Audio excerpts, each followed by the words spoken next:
Welcome to Amplify, the personal brand entrepreneur show. Today on the show, Bob is speaking with Kevon Cheung. You want to align your online identity as much as possible with your real life identity. As you mentioned, Bob, like a lot of people are trying to create a new identity, and well, you can hire people to help you, but at the end of the day, it's too hard and then you give up. So the only way to show up for years is that you're being yourself. Hi there and welcome back to the Personal Brand Business Show. My name is Bob Gentle, and every week I speak to incredible people who share their secrets to building, marketing and monetizing their expertise and intentionally growing a unique personal brand and the mindset, most importantly, that you need for that to grow and thrive. If you're new to the show, then while you still have your device in your hand, take a moment to hit the subscribe button. That way you won't miss a single episode. And if you are a regular listener or viewer, then consider sharing this show with just one person. It's the very best way to help me reach more people. And if you are watching on YouTube and YouTube is new, say hi in the comments. Also consider subscribing, because that's my favorite thing, honestly. I'm on mission 1000 now. We hit 501 this morning. So if you want to be 502, you'll be my new best friend.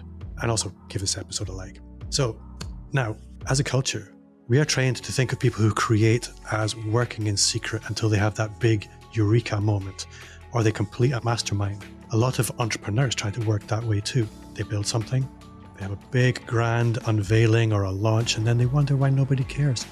Building in public is a very different entrepreneurial mindset and a very different creative mindset. It's one which I guess parks the ego at the door, brings people with you on the journey, and can lead to some very unexpected, surprising, often counterintuitive results. This week, I am delighted to welcome the Build in Public guy and the author of Find Joy in Chaos, How to Build Your Twitter Presence So Connections and Opportunities Come to Find You. Kevon Cheung, welcome to the show. Hey, Bob. Thank you so much for the warm welcome. I am super excited to chat with you. So let's do this. I've been looking forward to this for a long time. There's so many questions I have about both of these things, both Twitter. I've recently fallen back in love with Twitter after being really off it for years. And building public is something that's become more and more appealing to me over the last year. I find myself drawn to create, but I do wonder a lot of the time that what is created is often not what's wanted.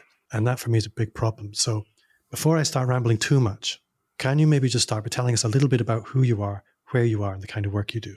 Yeah, sure, Bob. This is a tough question, but long story short, I have always been a startup person for my whole career, and I've done different things in the past, like running a SaaS company, helping a founder run a kids coding school. My first job was a software engineer as well. So I have a bit of everything under my belt, but the life-changing moment that really got me here to what you're seeing today, or what the audience will see later on, is that about 2 years ago, so end of 2020, I decided to leave the SaaS company I was running. And at that moment, I was looking at who I am as a new father at that time too. And I was like, oh my God, the only thing I had was a LinkedIn resume, a LinkedIn profile. And I was a little upset because I really work really hard next to the founders. And how come I got to this point? So at that moment, I decided, I need to do something under my name and see where that goes. And I started writing online. And, the rest is history. It has been 25 months, 2 years now. And I have no regrets, It has been such a rewarding journey. I met so many amazing people, and I can live the life I want because I spend so much time with my family too. So that's a quick story in summary.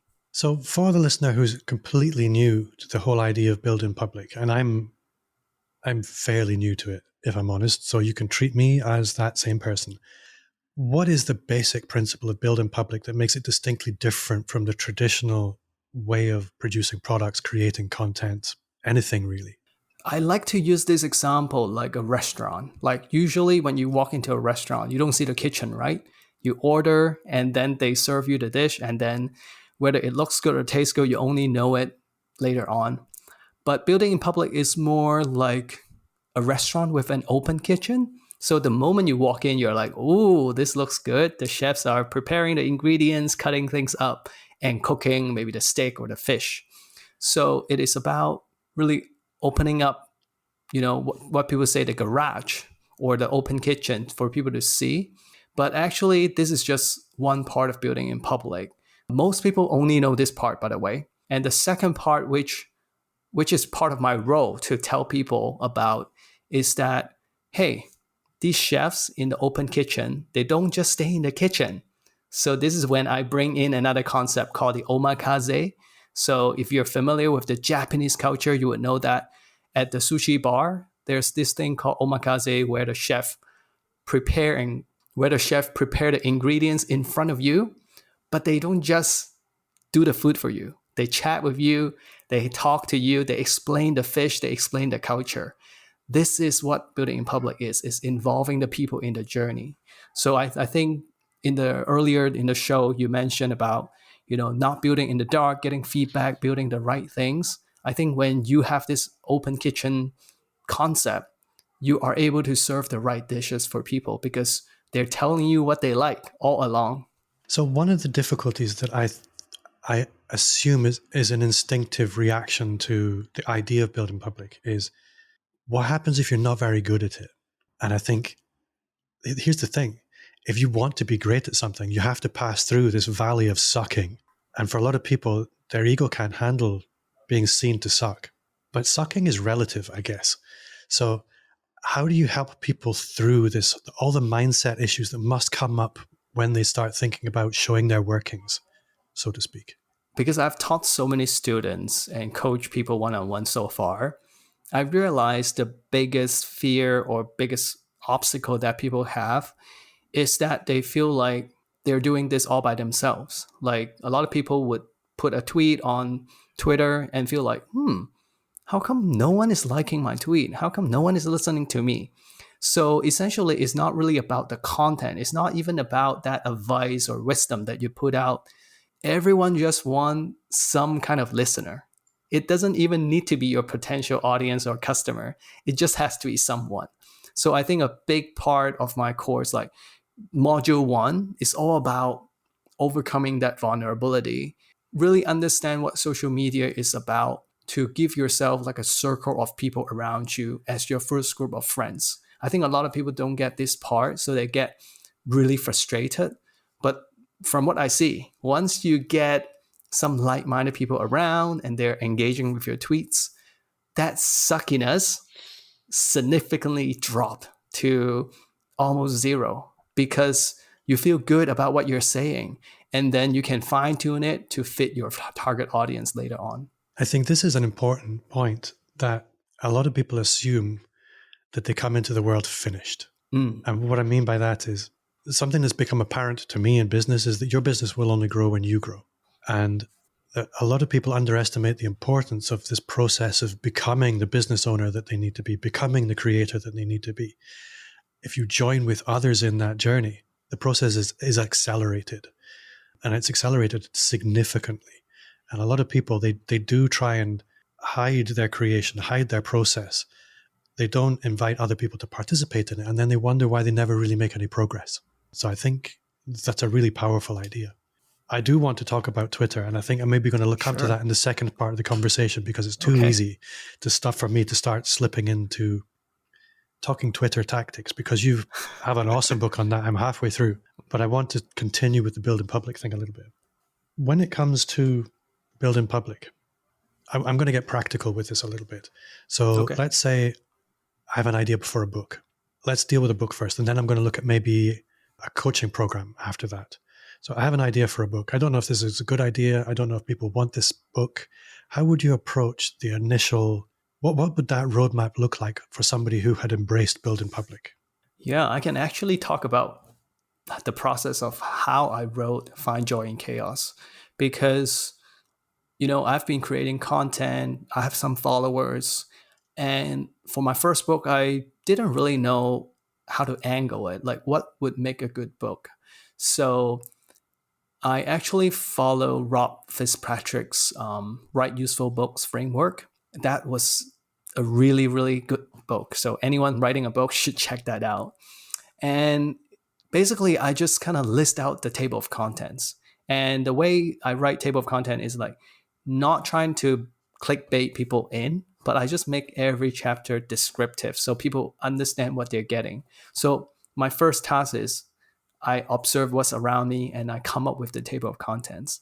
And you know what I did back then? It was, I think, September 2021. So about 1 year into my journey building this business, I look around me and I found 10 people who I think they could be potential readers.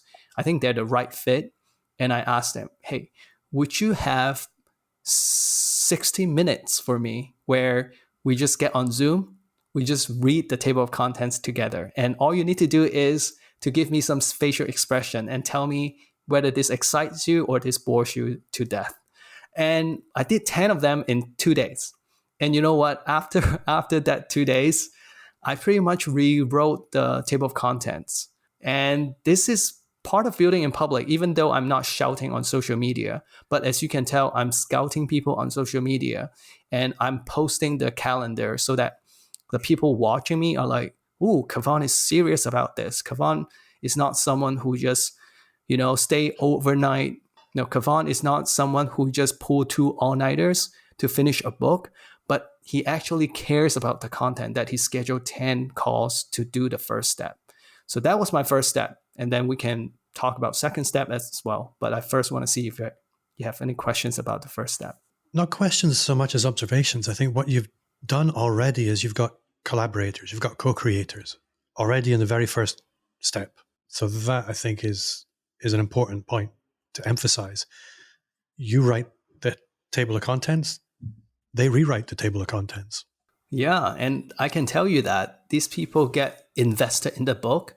And when I launch it, they are the biggest fans. I would just give it to them for free, but they would help me share it with their circle. Yeah. So what's step 2? Okay, so I told you pretty much rewrote the table of contents, right? And then this time I'm like, okay, I'm a little more confident about what it is going into the book. So I decided to write the first draft. But at the same time, I know I need to start building the wait list. So I have a landing page and I tell people, if you want to be a beta reader, please put in your email. So the process of writing a book is long. So I want to, capture the people who are interested because they will forget and I need to update them. So step 2 is, writing out the drafts. And then when I feel ready, I blast out to the email list for the book. And I ask, hey, do I have and I say, hey, who is free for the next 2 weeks? If you're free, reply and tell me because I want to share the draft to you. And all you need to do is read it and use this platform to give me some comments at specific locations. So I still remember 40 people raised their hand. It was crazy. People just love to help. If you're genuine and if you're serious about what you do, people love to help. And 40 people raised their hand and I was like, no, there's no way I can get feedback from 40 people. So I said, I'm going to get my daughter, who was 1 year old, to do a lottery, pick out names from a box. And we picked 12 readers. So that was the first round of beta reading. And these 12 people went in. As you know, probably maybe 8 people actually read it. And then 6 people gave really good feedback. So that was the group that shaped the book. And guess what? Because I was a first-time author, I rewrite the whole book again and then did another round of beta reading with another 12 people. So that was a long process, as you can tell. I think knowing a lot of authors, they don't typically approach the production process like that. It is much more closed. Yeah. But they equally end up doing a lot of rewriting. But it's based on the feedback of an editor or a couple of editors. It's not based on the feedback of an actual audience of people who are really into what you do. And when I read the book now, it does kind of reflect. It's very much your book, but you can tell it's been through a process to get to where it is. It doesn't come across like it was written in a day, that's for sure. Thank you. Thank you for noticing that. So where does the build in public move from there? Okay, so From what I just described, that was pretty much the book writing process. I didn't actually talk much about the building public part, but the building public part comes in when you're actively sharing and involving your audience, right? So imagine what I just told you, but think about me sharing every step. For example, my daughter doing the lottery, picking out 12 readers. I put that on Twitter, which probably gets me a few more emails into the wait list. And then at the end, when my book is almost ready and I need to do the book cover, I have a designer, and which is actually a friend. We have the draft, and it's so crappy. We couldn't even look at it. But I was like, whatever, let's just put it on Twitter, ABCD, see what people say, just to get a first sense of direction. Yeah. So that's building in public. This time, really getting people involved because they have opinions to share. So just imagine this over like a 10-month period, not daily because I cannot make that much progress daily, but just like once a week or so. So it's yeah. Again, using the open kitchen analogy, a lot of the time these processes are behind closed doors. You don't hear about them, you don't see them, you don't participate as a consumer. You're allowing me to participate in and observe and celebrate all the little milestones along the way. That is a very different journey.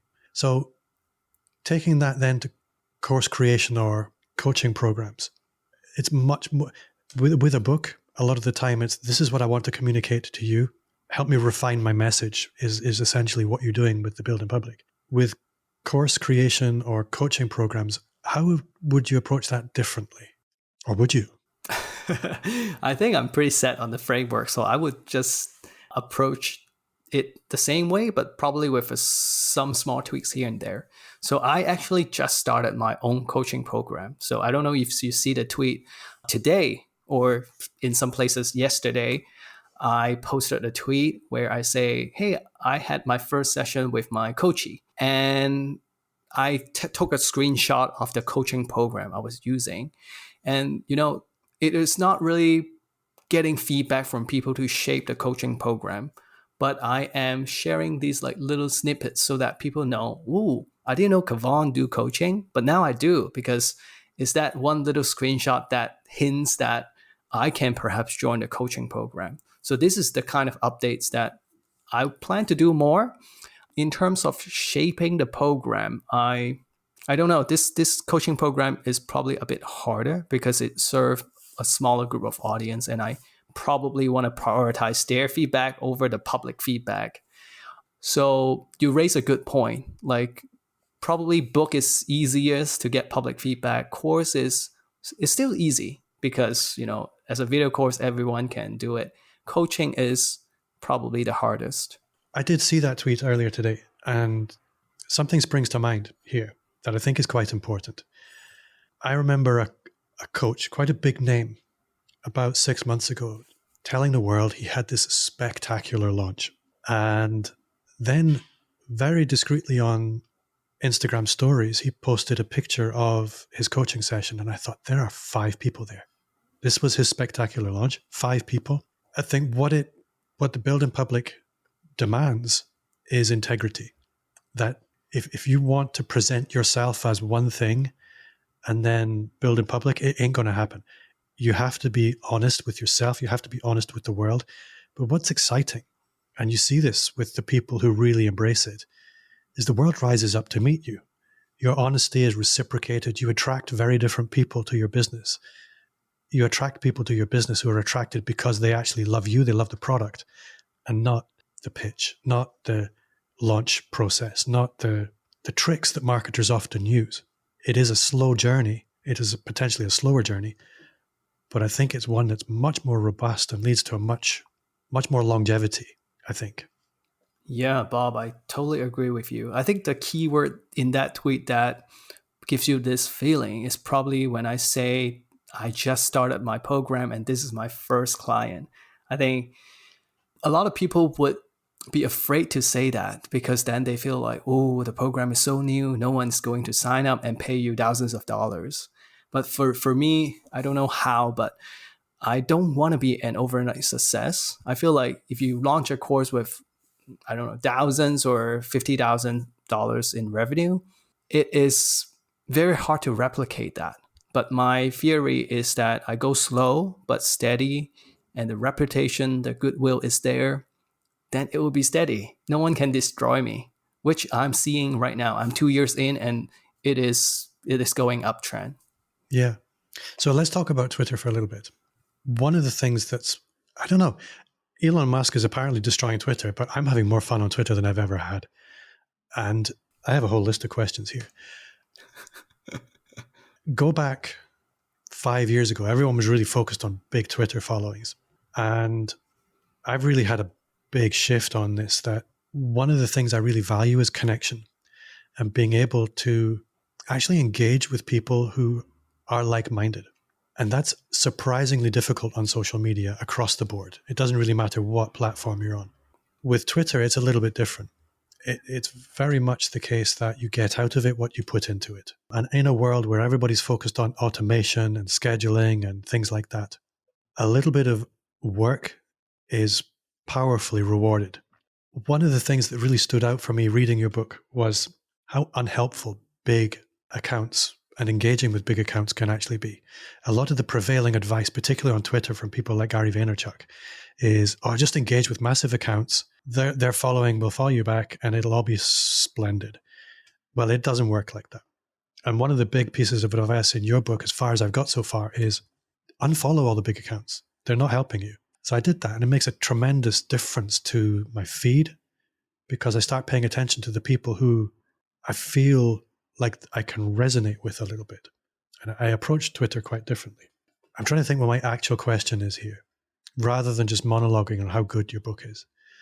I don't mind. You can talk about that for an hour, and I'll be sitting here listening. What is it about Twitter that for you makes it so distinctly different from all the other social media profiles when you can theoretically do all the same things? What is it that's distinctly different about Twitter and the way that active Twitter users use Twitter? Yeah, so I used different platforms in the past. Like I was running a SaaS company and we used LinkedIn, trying to get exposure that way. Personally, I use Instagram a lot, but Twitter really was new to me. I have the account for over 10 years, but I never used it. And I started using it because when I got online, I need to first find my tribe, like the people that I hang out in a happy way. So I've decided those are the bootstrap founders. And I realized a lot of them are on Twitter. And then I saw the difference between the platforms. Like essentially, you can look at them as social media, like connecting with people. But actually, I see that the format of the platform makes a huge difference. Like Instagram, because it's photo oriented. Now it's not. Now it's like video oriented. But back then it's photo oriented. It makes people want to post fancy photos, like at the beach, fine dining, all that. And what can we say to a nice photo? There's only so much you can say. And then LinkedIn, because it's so corporate, it's so professional, you don't feel like you would post multiple times. And every time you post something long. So that is not a good way to create conversation. It is probably just like a, hey, how are you doing? I'm fine. And then thank you. Bye-bye. But Twitter is different. Twitter is so short. I think in a way I got attracted because it is easy. I can write a tweet in a few seconds or minutes and then push it out there. But second of all, you can do a lot of back and forth. So it makes it very conversational. So in a community building sense, or like when I talk about audience building, conversations are where the gems are. You build connection that way. And I think Twitter is the only platform that enabled that. So this is why it's so different. This is why it's so good. I know Elon Musk coming in, changing things up, but at the end of the day, I don't think many people care so much. I read a tweet recently, like, why are you guys still all here when you're complaining about Elon Musk? The truth is, people move in tribes. Like if most people are still on Twitter, people would stay. I think when one day everyone is gone from Twitter, then okay, for sure, it's over. I think listening to you, what I was reminded of was on most social media platforms, people present a specific face to the world. On Instagram, like I said, it's very image-led. On TikTok, it's super fast, short snaps, dancing. And it's obviously now not all dancing. There's some normal things. I need to move on from TikTok very quickly. Danger zone. Then LinkedIn, corporate. Twitter, for some reason, it's a little bit like you can't hide who you are on Twitter as soon as you start expressing yourself. If you're a bro marketer, you're going to show up as a bro marketer. If you're super conservative, that's going to show up. If you're liberal, that's going to show up. If you're enthusiastic and positive, that's going to come across. If you're a negative moaner, you can't hide that. Your personality, if you're expressing yourself on Twitter on a regular basis, it can't help but show up. And that, for me, is the important thing.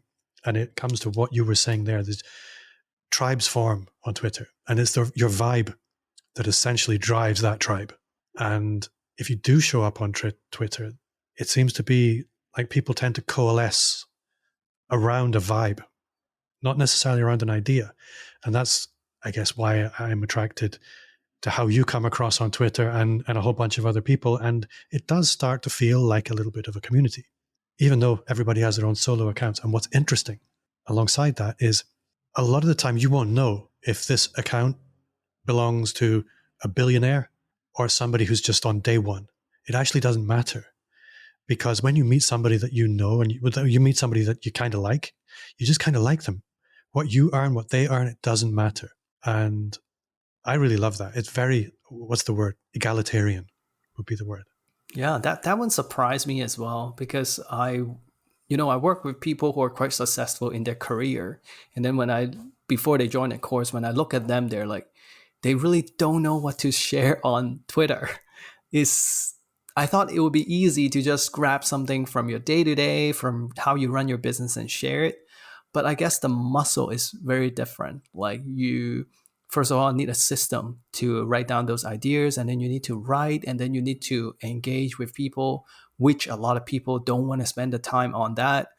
So it's a whole new ball game, but that's why it's so fun as well. So in your book, you talk about the peers framework, and I think this is an important point, and it applies to every social media platform. And with my clients, I'm sure it's the same with yours.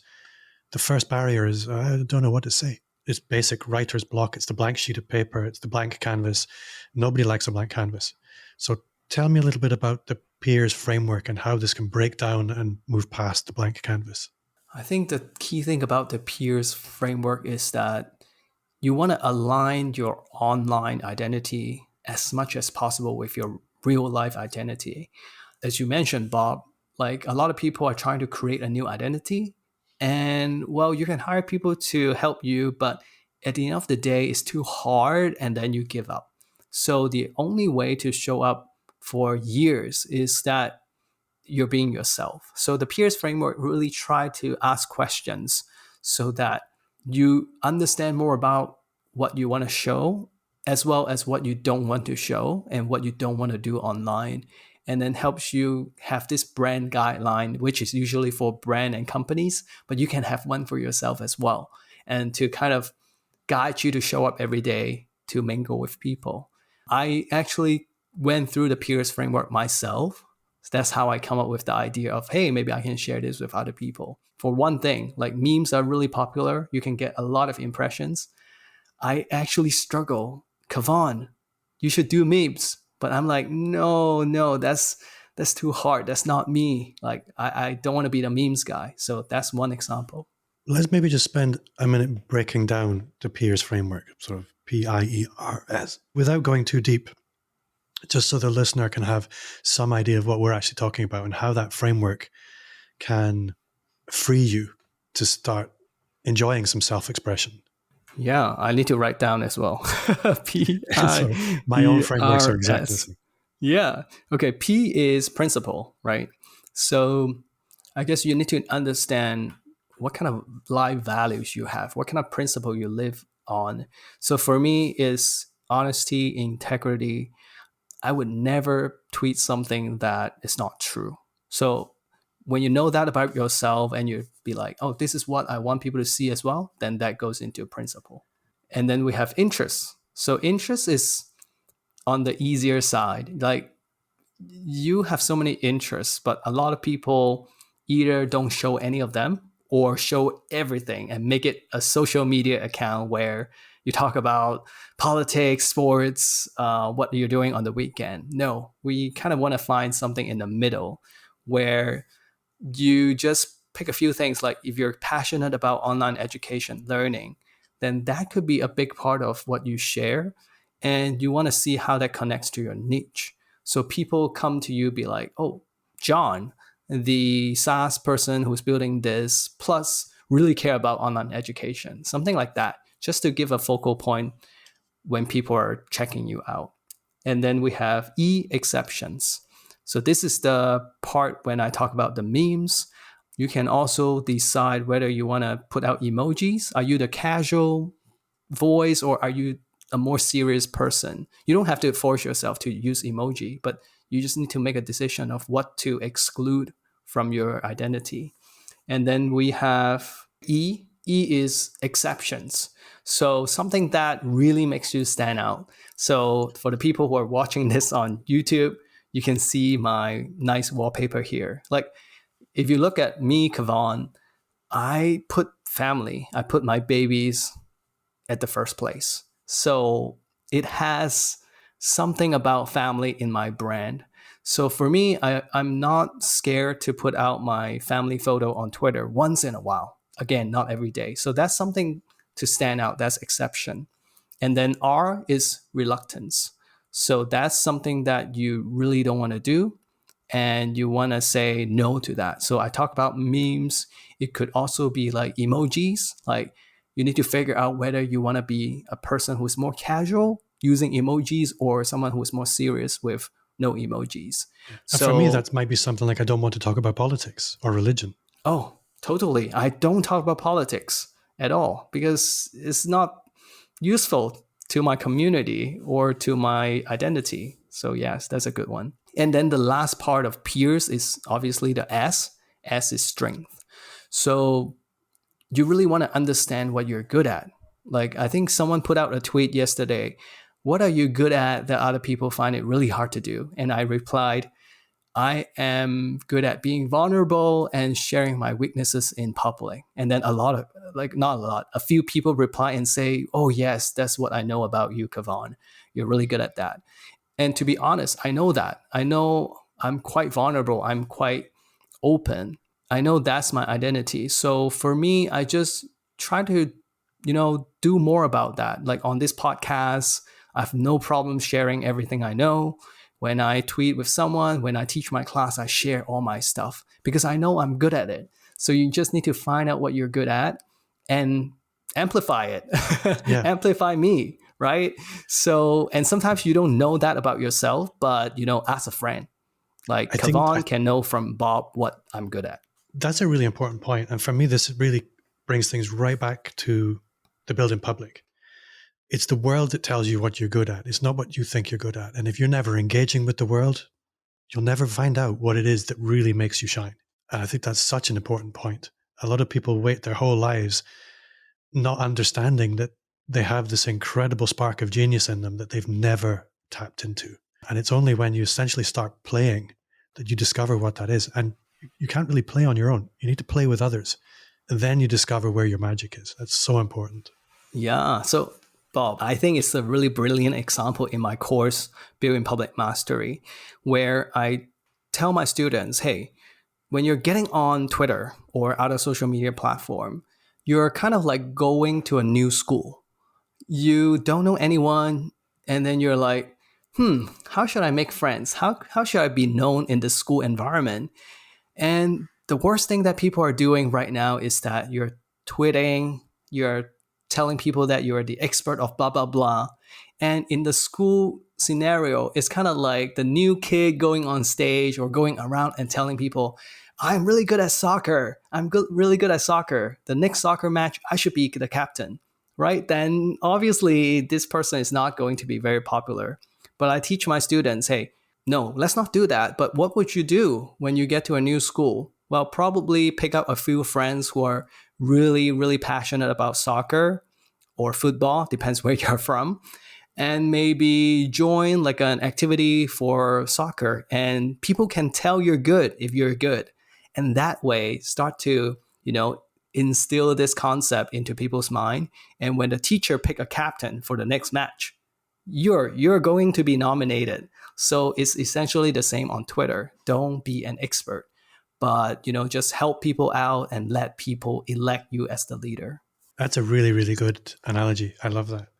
So one thing that I do want to look at maybe is both Twitter and building public. These are things that you should be in for the long road. These aren't sort of things that you can quickly read a book on and suddenly be great. You have to grow into them, essentially. Instagram, if you can hire a photographer and be awesome at Instagram in a day, it doesn't work like that on Twitter. So you have courses for both of these things, build on public and being awesome on Twitter, frankly. If people want to connect with you, if they want to go deeper with you on either of those things, or they just want to hang out with you on Twitter and find out how that works, how can they do that? Yeah, so I'm really active on Twitter. I think I just spend too much time on it. Well, I do have system these days to manage my time, but I'm very active. So if you go to Meet Kevon on Twitter, you'll find me. And feel free to reply to my tweets to say hi or send me a direct message. Message is hard these days because there's so many people selling your stuff. Be part of the community. There's so many people around me. I want you to meet some. And then from there, you can probably check out Making Twitter Friends. It's a free 5-day email course. So far in the last year, more than 2,000 actually, people took it. So I think it would be an introduction to Twitter, to relationships making, to Kevon's work. And then you can go from there. Yeah. I think that this was a point I wanted to make a minute ago. It is particularly relates to your book.